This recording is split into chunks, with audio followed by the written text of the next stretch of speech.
ยอดหักของอ้ายทางหักของเฮามีอุปสรรคเสียแล้วแต่ถึงน้องจะเปลี่ยนใจจากอ้ายก็ตามเถิดอ้ายทนต่อความซ้ำนั้นได้ข้อสิ่งเดียวน้องจึงให้ความเป็นมิตรแก่อ้ายก็พอ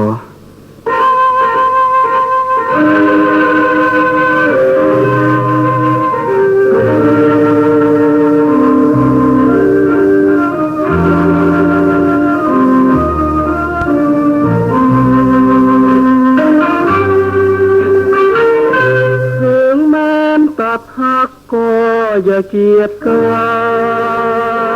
นถึงตัดสัมพันธ์ขออย่าแนงนายให้ความเป็นมิตรสถิตแน่น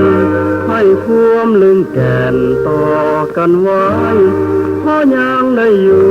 ลูกเดียวกันถึงแม้นหมดหักก็อย่าประนามขออย่าได้ทำให้ใจข้าวันอยู่อย่างเป็นมิตรกันดีกว่าคืนมัวเครื่องโกรธต่อกันนั้นคงทมสุขสันต์ตลอดไป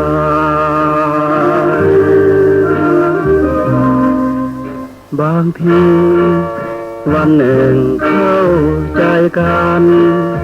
วันหนึ่งเกิดสงสารวันนั้นคงอายคิดจะหักคืนคงเกรงใจแย่งสู้เป็นมิตรต่อกันไว้ดีกว่าจะเกลียดชังสิ้นความหักก็อย่าใจดำขออย่าสร้างกรรมไว้เป็นหอยดาวปล่อยความเจ็บแค้นให้สิ้นสุดหัวใจจงหยุดอย่าเมินมาแม้นสิผักยังอย่าเกลียดกัน